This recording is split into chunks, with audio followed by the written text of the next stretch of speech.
ಆತ್ಮೀಯ ರೈತ ಬಾಂಧವರೇ ಹಾಗೂ ಕೃಷಿರಂಗ ಕಿಸಾನ್ವಾಣಿ ಕಾರ್ಯಕ್ರಮ ಕೇಳುಗರೆ, ಇವತ್ತು ನನ್ನ ಜೊತೆ ವೆಂಕಟೇಶ್ ಅವರಿದ್ದಾರೆ. ಇವರು ಚಂದ್ರಗುತ್ತಿ ಗ್ರಾಮ, ಸೊರಬ ತಾಲೂಕು, ಶಿವಮೊಗ್ಗ ಜಿಲ್ಲೆ. ಇವತ್ತು ನಮ್ಮ ಜೊತೆ ಇವರು ತಮ್ಮ ಕೃಷಿ ಅನುಭವಗಳನ್ನ ಹಂಚಿಕೊಳ್ಳಕ್ಕಿದ್ದಾರೆ. ಪ್ರಥಮವಾಗಿ ಭದ್ರಾವತಿ ಆಕಾಶವಾಣಿ FM ಕೇಂದ್ರದಿಂದ ತಮಗೆ ಸ್ವಾಗತ ಕೋರುತ್ತಾ. ನಮಸ್ಕಾರ ವೆಂಕಟೇಶ್ ಅವರೇ. ನಮಸ್ಕಾರ ಸರ್. ಹೇಳಿ, ತಮ್ಮ ಕೃಷಿ ಜೀವನದ ಒಂದು ಆರಂಭ ಆಮೇಲೆ ಪರಿಚಯದೊಂದಿಗೆ. ಸರ್, ನನ್ನ ಹೆಸರು ವೆಂಕಟೇಶ್ ಅಂತ ಹೇಳಿ, ಚಂದ್ರಗುತ್ತಿ ಊರ್ನವನು. ನಾನೊಂದು 5 ವರ್ಷ ಆಯಿತು ಸರ್ ಕೃಷಿ ಜೀವನಕ್ಕೆ ಬಂದು. 5 ವರ್ಷದ ಹಿಂದೆ ನಾನು ಬಿಸ್ನೆಸ್ಸಲ್ಲಿದ್ದೆ. 5 ವರ್ಷದ ನಂತರ ನನ್ನ ಫ್ರೆಂಡ್ ಒಬ್ಬನು ಹೇಮಂತ್ ಅಂತ ಹೇಳಿ ಸಂಬಾಪುರದವನು, ಅವರು ಮೂಲತಃ ಕೃಷಿಕರವರು. ಅವರ ಸಲಹೆ ಮೇರೆಗೆ ಅವ್ರ ಜೊತೆ ಪಾರ್ಟ್ನರ್ಶಿಪ್ ಅಲ್ಲಿ ಮಾಡಿಕೊಂಡು ಈ ಶುಂಠಿ ಬೆಳೆಯೋಕ್ಕೆ ನಾವು ಶುರು ಮಾಡಿದ್ವಿ ಸರ್.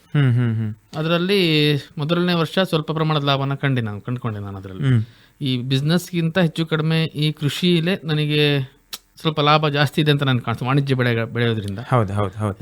ನಮ್ಮನೇಲಿ ಮೂಲತಃ ರೈತರೇ, ನಾವು ಭತ್ತ ಬೆಳಿತಿದ್ವಿ ಫಸ್ಟ್ ಎಲ್ಲ. ನಮಗೆ ಒಟ್ಟು 6.5 ಎಕರೆ ಜಮೀನಿದೆ. ಅದರಲ್ಲಿ ಈಗ 3 ಎಕರೆ ನಾವು ಭತ್ತ ಬೆಳಿತೀವಿ, ಇನ್ನು 3.5 ಎಕರೆ ಖಾಲಿ ಹಾಗೆ ಬಿಟ್ಟಿದೆ, ಅದು ಖುಷ್ಕಿ ಜಮೀನು. ಅಲ್ಲಿ ನಮಗೆ ನೀರು ಬಿಡಲ್ಲ, ನಮಗೆ ಅದು ಬಹಳ ಸಮಸ್ಯೆ ಆಗಿದೆ. ಹಾಗಾಗಿ ನಾವು ಬೇರೆ ಕಡೆ ಒಂದು 5 ಎಕರೆ ಜಮೀನು ಪರ್ಚೇಸ್ ಮಾಡಿಬಿಟ್ಟು ಅಲ್ಲಿ ನಾನೀಗ ಶುಂಠಿ, ಅನಾನಸ್ಸು, ಅಡಿಕೆ ಹಾಕೊಂಡಿದ್ದೀನಿ. ಪಿತರಾಜಿತ ಇದೆ, 6.5 ಎಕರೆ ಪಿತರಾಜಿತ ಇದೆ. ಅದರಲ್ಲಿ ನಮಗೆ 3 ಎಕರೆ ಭತ್ತ ಬೆಳಿತೀವಿ. ಭತ್ತ ಬಿಟ್ಟು ಬೇರೆ ಬೆಳೆ ಬೆಳೆಯಕ್ಕೆ ಬರಲ್ಲ ಸರ್. ಈಗ ಭತ್ತದಲ್ಲಿ ಯಾವುದು ತಳಿ ಅಂತ ಹೇಳ್ತಾ ಇದ್ದೀರಿ? ಭತ್ತದಲ್ಲಿ ನಾವು ಸರ್ ಮೊದಲು ಬೆಳಿತಿದ್ದು ಆಲೂರು ಸಣ್ಣ ಅಂತ ಬೆಳಿತಿದ್ವಿ ಸರ್. ಅಷ್ಟರ ನಂತರ ಆಲೂರು ಸಣ್ಣ ಅಂತ ಫಸ್ಟ್ ಬೆಳೀತಾ ಇದ್ದಿದ್ದು.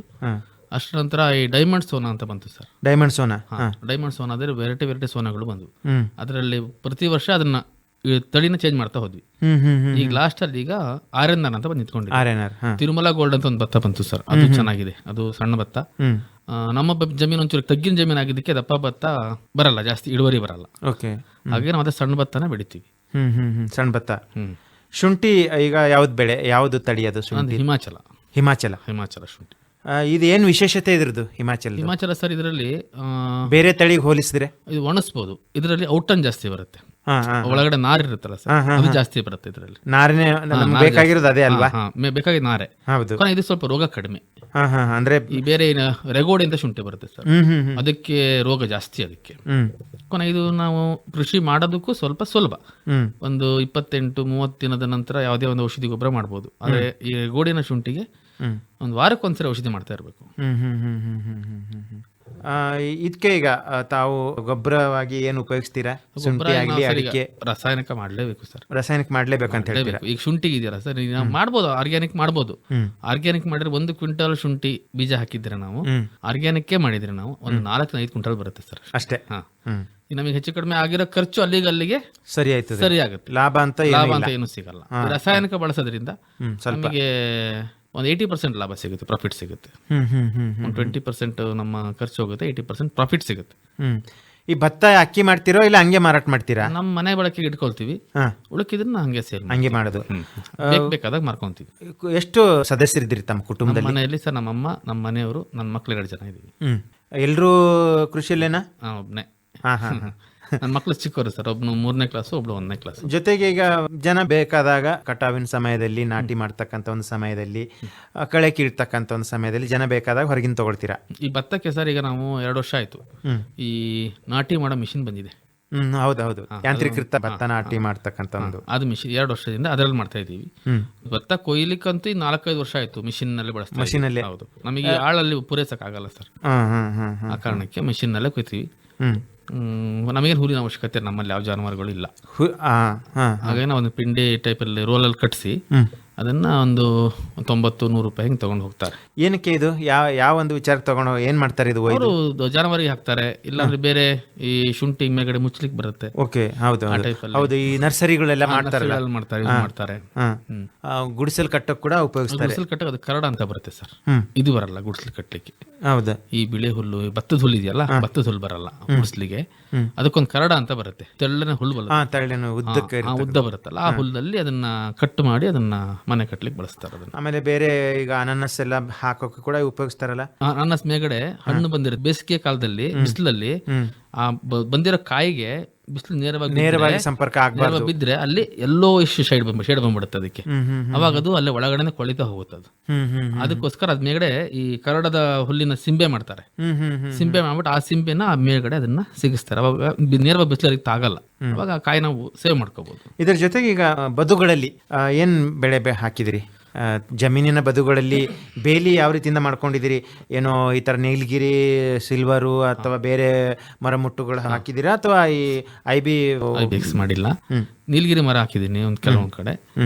ಆದಷ್ಟು ಸಿಲ್ವರ್ ಜಾಸ್ತಿ ಹಾಕಿದ್ದೀನಿ. ಸಿಲ್ವರ್ ಯಾಕಂದ್ರೆ ಮುಂದಿನ ಇದಕ್ಕೆ ಏನಾದ್ರು ಬೋಳ್ ಕಾಳು ಅಂದ್ರೆ ಕಾಳು ಮೆಣಸು ಬೆಳಿಲಿಕ್ಕೆ ಅದೊಂದು ಅನುಕೂಲ ಆಗುತ್ತೆ. ಒಂದು ಅರ್ಧ ಅಡಿ ಒಂದಡಿ ಗ್ಯಾಪ್ ಬಿಟ್ಟು ಹಾಕಿದ್ದೀನಿ ಈ ಕಡೆ.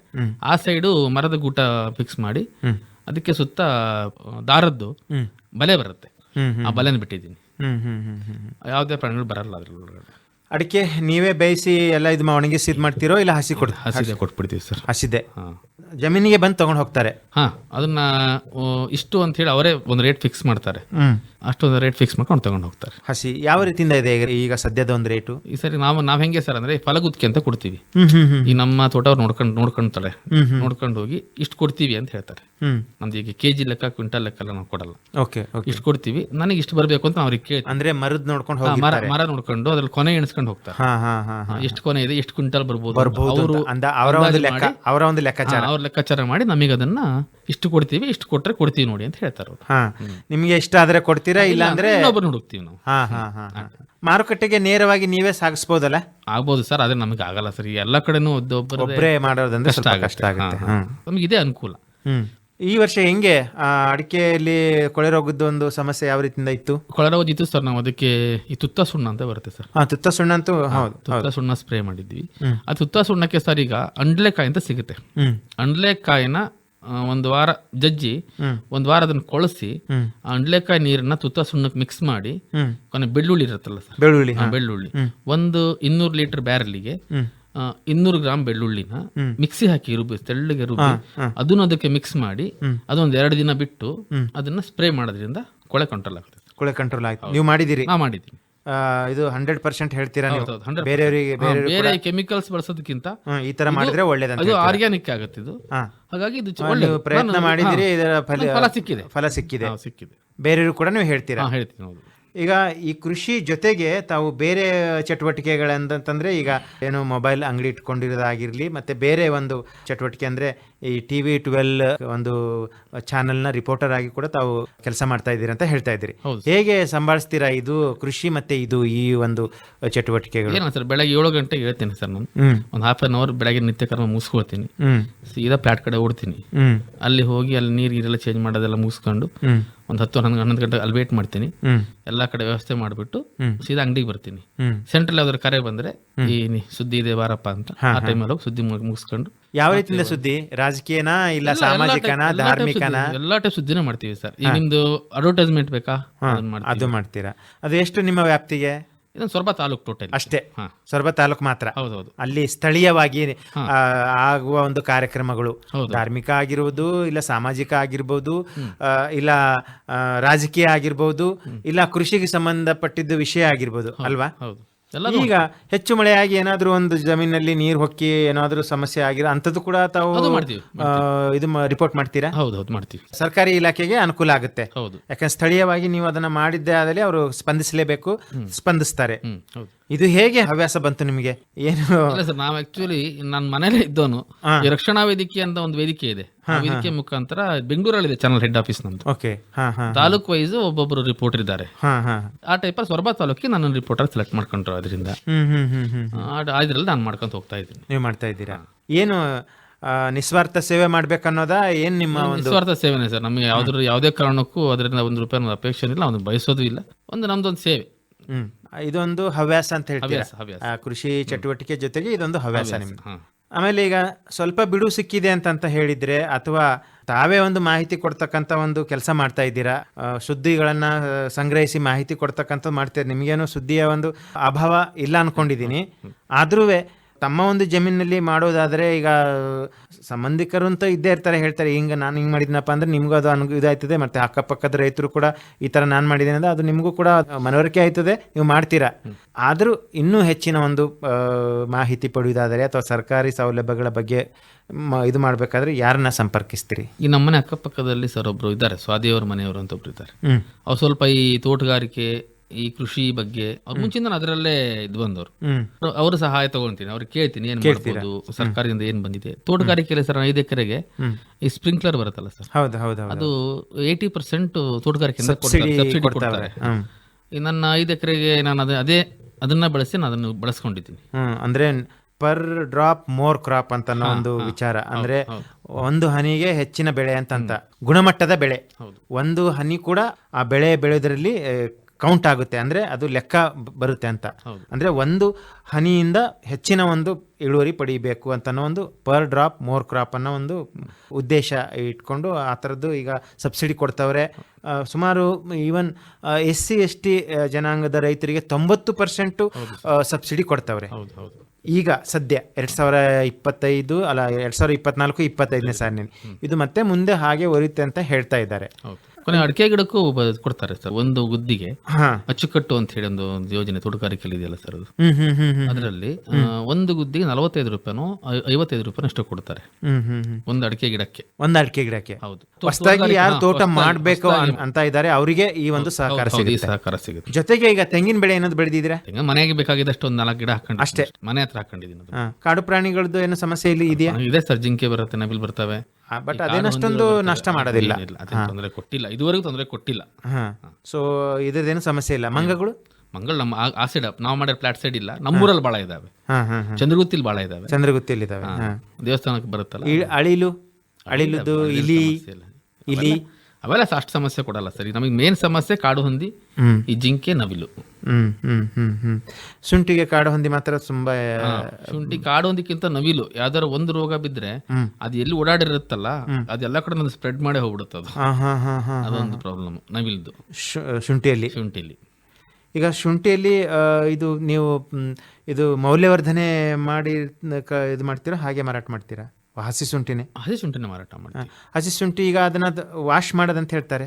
ವಾಷಿಂಗ್ ನಾವು ಹಂಗೆ ವಾಷಿಂಗ್ ಕೊಡಲ್ಲ ಸರ್. ನಾವು ಏನ್ ಪ್ಲಾಟ್ ಅಲ್ಲಿ ಏನ್ ಇರುತ್ತಲ್ಲ ಅದು ನೇರ ವ್ಯಾಪಾರ ನಮ್ದು. ವಾಷಿಂಗ್ ಮಾಡಿದ್ರೆ ನಾವು ಅದನ್ನ ಯಾವ ಅಂತವ್ರಿಗೆ ಕೊಡಲ್ಲ ಬೆಳೆನ ನಾವು. ಏನಿದು ಉದ್ದೇಶ ವಾಷಿಂಗ್ ಸರ್? ವಾಷಿಂಗ್ ಅಲ್ಲಿ ಹೋದ್ರೆ ಸ್ವಲ್ಪ ವೇಸ್ಟೇಜ್ ಭಾಳ ತೆಗಿತಾರೆ ಸರ್. ಅಂದ್ರೆ ಮಣ್ಣು ಅದು ಏನೇನಿರುತ್ತೆ ಮೇಲಿನ ಸಿಪ್ಪೆನೂ ಕಿತ್ಕೊಂಡು ಬರ್ತದೆ. ಅದರಲ್ಲಿ ಚಿಕ್ಕ ಶುಂಠಿ ವಾಷಿಂಗ್ ಅಲ್ಲಿ ಹೋಗ್ಬಿಡ್ತದೆ, ಅದು ತೂಕಕ್ಕೆ ಬರೋದಿಲ್ಲ. ಹಾಗಾಗಿ ರೈತರಿಗೆ ಸ್ವಲ್ಪ ಅದು ಬಹಳ ನಷ್ಟ ಆಗುತ್ತೆ. ಹೌದೌದು. ಆದಷ್ಟು ನೇರ ಮಾರ್ಕೆಟಿಗೆ ನೀನು 10 ರೂಪಾಯಿ ಕಡಿಮೆ ಕೊಡಪ್ಪ, ನಾನು ಇಲ್ಲೇ ವ್ಯಾಪಾರ ಮಾಡ್ಕೊಂಡು ಹೋಗು ನೀನು ಅಂತ ಮಾಡೋದು.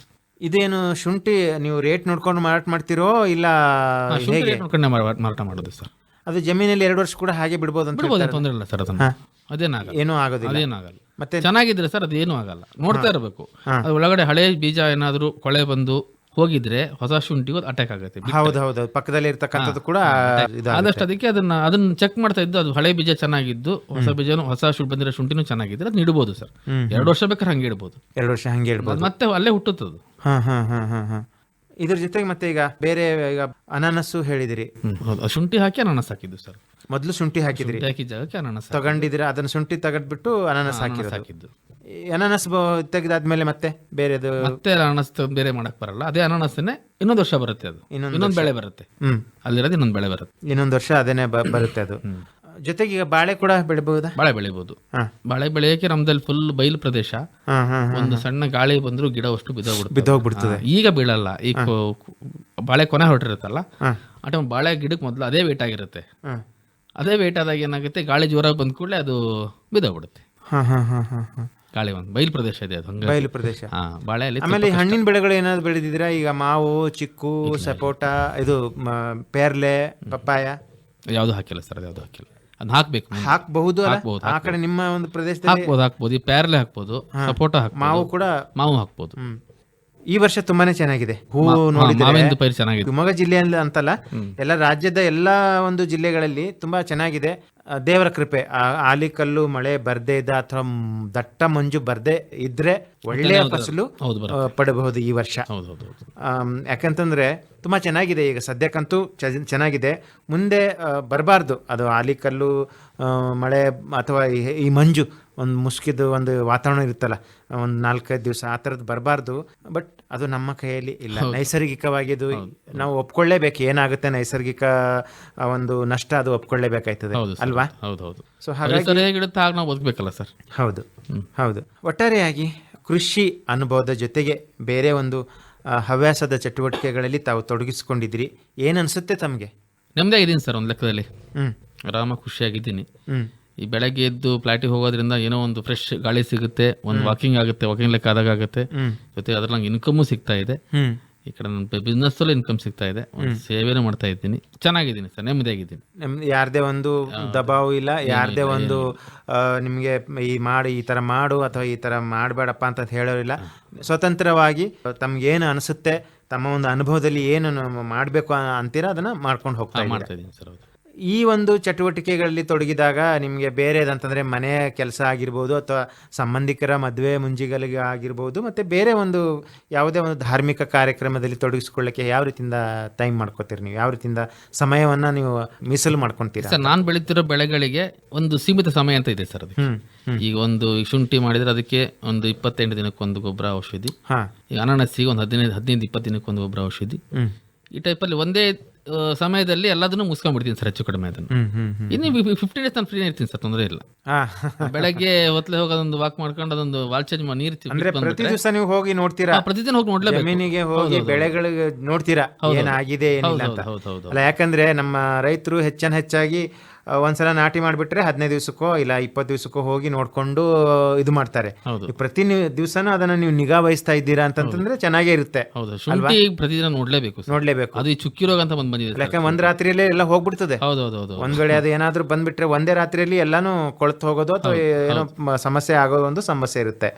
ಒಟ್ಟಾರೆಯಾಗಿ ಚಂದ್ರಗುತ್ತಿ ನಿಮ್ಮ ಒಂದು ಪ್ರದೇಶದಲ್ಲಿ ತಾಯಿಯ ಒಂದು ನಾಡು ಅಂತ ಹೇಳ್ಬೋದು. ಈ ಒಂದು ಎಲ್ಲ ಒಂದು ಕಾರ್ಯಕ್ರಮಗಳಿಗೆ ಮುಂದಿನ ಒಂದು ಯೋಜನೆಗಳು ಏನಿದಾವೆ ತಮ್ಮದು? ಅಂದರೆ ಯಾವ ರೀತಿಯಿಂದ ಬೆಳೆಗಳನ್ನ ಇನ್ನೂ ಹೆಚ್ಚಿಗೆ ಮಾಡ್ಬೋದು ಅಥವಾ ಜಮೀನು ಇನ್ನೂ ಹೆಚ್ಚಿಗೆ ಮಾಡ್ಬೋದು, ಇನ್ನೂ ಹೊಸ ಬೆಳೆಗಳನ್ನು ಪ್ರಯೋಗ ಮಾಡಬೇಕು ಅಂತ ಒಂದು ಯೋಚನೆ ಇದ್ದರೆ ಏನು ಹೇಳ್ತೀರಾ? ಈಗ ತೋಟದಲ್ಲಿ ಈಗ ಕಾಫಿ ಗಿಡ ಹಾಕೋಣ ಅಂತ ಮಾಡಿದ್ದೀನಿ. ನೆಕ್ಸ್ಟ್ ಫ್ಯೂಚರ್ ಬರುತ್ತೆ, ಅಲ್ಲೆಲ್ಲ ಮಾಡಿದ್ದಾರೆ. ಗಿಡ ಸ್ವಲ್ಪ ಎತ್ತರ ಆದ್ಮೇಲೆ ಮೆಣಸಿನ ಬಳ್ಳಿ ಹಾಕೋಣ ಅಂತ ಮಾಡಿದ್ದೀವಿ. ಅಡಿಕೆ ಗಿಡಕ್ಕೆ ಹೌದು 50% ಹಾಕೋಣ ಅಂತ ಮಾಡಿದ್ದೀವಿ. ಮೆಣಸಿನ ಬಳ್ಳಿ, ಕಾಳುಮೆಣಸು ಬರುತ್ತಲ್ಲ, ಕಾಳುಮೆಣಸಿನ ಬಳ್ಳಿ ಜೊತೆಗೆ ಇದು ಮತ್ತೆ ಸಪೋಟ ಹಣ್ಣು ಬೆಳೆ ಅದೆಲ್ಲ ಮಾವು ಅವೆಲ್ಲ ಜಾಸ್ತಿ ಯಥೇಚ್ಛ ಬೆಳೆಯಕ್ಕಾಗಲ್ಲ.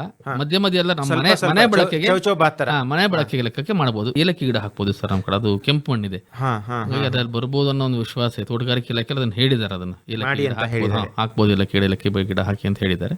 ಅದೊಂದು ಸ್ವಲ್ಪ ಹಾಕಿ ಚೆಕ್ ಮಾಡೋದು, 1-2 ಹಾಕಿ ಬಂದ್ರೆ ನೆಕ್ಸ್ಟ್ ಅದನ್ನ ಮಾಡಬಹುದು ಅಂತ ಅನ್ಕೊಂಡಿದ್ದೀನಿ. ರೈತ ಬಾಂಧವರೇ, ಇದಾಗಿತ್ತು ವೆಂಕಟೇಶ್ ಚಂದ್ರಗುತ್ತಿ ಅವರ ಒಂದು ಅನುಭವ, ಅವರ ಒಂದು ಕೃಷಿ ಅನುಭವದ ಜೊತೆಗೆ ಹವ್ಯಾಸವಾಗಿ ಅವರು ಏನು ಚಟುವಟಿಕೆ ಮಾಡ್ತಾ ಇದ್ದಾರೆ, ಆರೋಗ್ಯಕರ ಚಟುವಟಿಕೆಗಳನ್ನ ಅವರು ತೆಗೆದುಕೊಂಡಿದ್ದಾರೆ. ಅದ್ರ ಬಗ್ಗೆ ಇವರು ಇಲ್ಲಿವರೆಗೆ ನಮ್ಮ ಕೇಳುಗರಿಗೆ, ರೈತ ಬಾಂಧವರಿಗೆ ಮಾಹಿತಿ ನೀಡೋದಕ್ಕೆ ತಮಗೆ ಮತ್ತೊಮ್ಮೆ ಧನ್ಯವಾದಗಳು. ಜೊತೆಗೆ ಈಗ ಸಂಪರ್ಕಕ್ಕೆ ಬಂದರೆ ತಮ್ಮ ದೂರವಾಣಿ ಸಂಖ್ಯೆ ಹೇಳ್ತೀರಾ? 9845 78 3961. ವೆಂಕಟೇಶ್ ಅವರೇ, ಇದುವರೆಗೆ ತಾವು ಭದ್ರಾವತಿ ಆಕಾಶವಾಣಿ FM ಕೇಂದ್ರಕ್ಕೆ ಬಂದು ತಮ್ಮ ಅನುಭವಗಳನ್ನ ಹಂಚಿಕೊಂಡಿದ್ದಕ್ಕೆ ಕಾರ್ಯಕ್ರಮದ ಪರವಾಗಿ, ಭದ್ರಾವತಿ ಆಕಾಶವಾಣಿಯ ಪರವಾಗಿ ತಮಗೆ ಇನ್ನೊಮ್ಮೆ ಧನ್ಯವಾದಗಳು ಹಾಗೂ ನಮಸ್ಕಾರ. ಧನ್ಯವಾದ ಸರ್. ರೈತ ಬಾಂಧವರೇ ಹಾಗೂ ಕೇಳುಗರೆ, ಪ್ರತಿದಿನ ಸಂಜೆ 6:50ಕ್ಕೆ ಮೂಡಿಬರುವ ಕೃಷಿ ರಂಗ ಕಿಸಾನ್ವಾಣಿ ಕಾರ್ಯಕ್ರಮ ಭದ್ರಾವತಿ ಕೇಂದ್ರದಿಂದ ಯಾವ ರೀತಿಯಾಗಿ ಮೂಡಿ ಬರ್ತಾ ಇದೆ, ಮತ್ತು ಈ ಕಾರ್ಯಕ್ರಮದ ಕುರಿತು ನಿಮ್ಮ ಅನಿಸಿಕೆ, ಅಭಿಪ್ರಾಯ, ಸಲಹೆ, ಸೂಚನೆ ಏನಾದರೂ ಇದ್ದಲ್ಲಿ ನಮ್ಮ ವಾಟ್ಸಪ್ ನಂಬರಿಗೆ ಇದನ್ನು ನೀವು ಬರೆದು ತಿಳಿಸಬಹುದು. ನೀವು ಬರೆದು ಕಳಿಸಿದ ಮಾಹಿತಿಯನ್ನು ಅದೇ ಕಾರ್ಯಕ್ರಮದಲ್ಲಿ ಪ್ರಸಾರ ಮಾಡಲಾಗುವುದು. ನಮ್ಮ ವಾಟ್ಸಪ್ ಸಂಖ್ಯೆ ಹೀಗಿದೆ: 9481572600. ಇನ್ನೊಮ್ಮೆ ಕೇಳಿ: 9481572600.